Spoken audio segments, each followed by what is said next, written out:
आज का पहला पाठ न्यायकर्ताओं का ग्रंथ अध्याय 11 पद संख्याएं 29 से 39।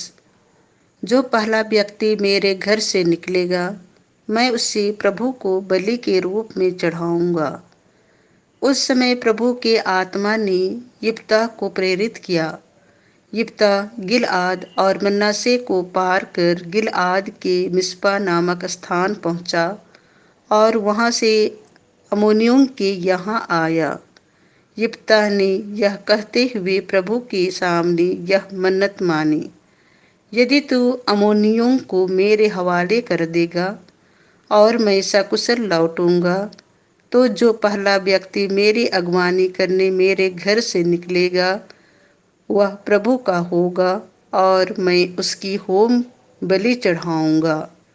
यिप्तह अम्मोनियों के विरुद्ध युद्ध करने निकला और प्रभु ने उनको उसके हवाले कर दिया। यिप्तह ने अरोएर से मिनीत के आसपास तक 20 नगरों को जीता और अबेल करामीम तक अम्मोनियों को बुरी तरह परास्त कर दिया। इस प्रकार अम्मोनी लोग इस्राएलियों के अधीन हो गए। जब यिप्तह मिस्पा में अपने यहाँ लौटा तो उसकी पुत्री द्वार से निकलकर डफली बजाते और नाचते हुए उसकी अगवानी करने आई। वह उसकी अकेली संतान थी। उसके सिवा यिप्तह के ना तो कोई पुत्र था और ना कोई पुत्री। यिप्तह ने उसे देखते ही अपने वस्त्र फाड़ कर कहा, हाय बेटी, तुमने मुझे मारा है। तुमने मुझे महान संकट में डाल दिया है। मैं प्रभु को वचन दे चुका हूँ, मैं उसे वापस नहीं ले सकता। उसने उत्तर दिया, पिताजी, आप प्रभु को वचन दे चुके हैं। आप मेरे विषय में अपनी मन्नत पूरी कीजिए, क्योंकि प्रभु ने आपको अपने शत्रुओं से अम्मोनियों से बदला चुकाने का वरदान दिया है।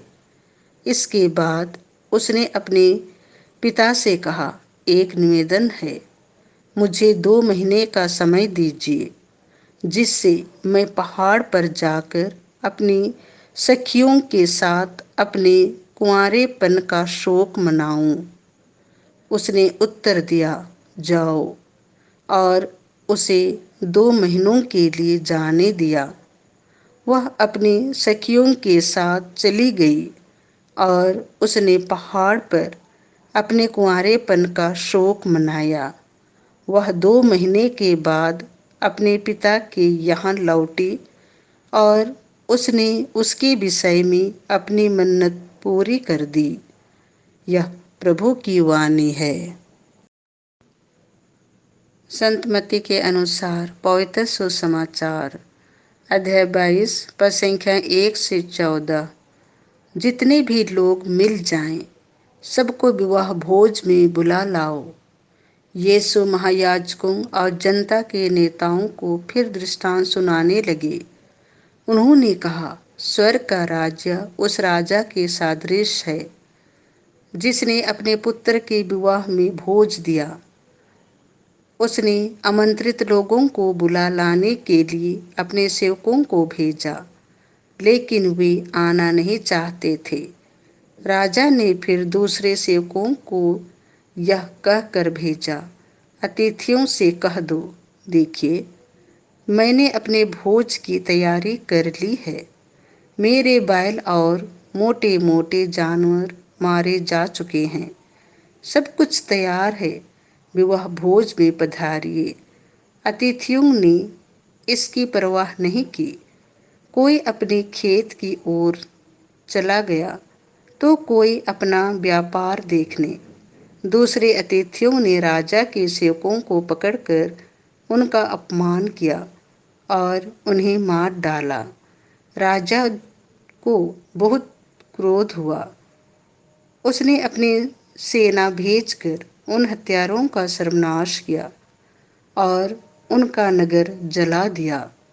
तब राजा ने अपने सेवकों से कहा, विवाह भोज की तैयारी तो हो चुकी है, किंतु अतिथि इसके योग्य नहीं ठहरे। इसीलिए चौराहों पर जाओ और जितने भी लोग मिल जाएं, सबको विवाह भोज में बुला लाओ। सेवक सड़कों पर चले गए और भले बुरे जो भी मिले सबको बटोर कर ले आए और विवाह मंडप अतिथियों से भर गया। राजा अतिथियों को देखने आया तो वहां उसकी दृष्टि एक ऐसे मनुष्य पर पड़ी जो विवाहोत्सव के वस्त्र नहीं पहने था। उसने उससे कहा, भाई, विवाहोत्सव के वस्त्र पहने बिना तुम यहाँ कैसे आ गए? वह मनुष्य तो चुप रहा। तब राजा ने अपने सेवकों से कहा, इसके हाथ पैर बांधकर इसे बाहर अंधकार में फेंक दो। वहां वे लोग रोएंगे और दांत पीसते रहेंगे, क्योंकि बुलाए हुए तो बहुत हैं, पर चुने हुए थोड़े हैं। यह प्रभु का सुसमाचार है।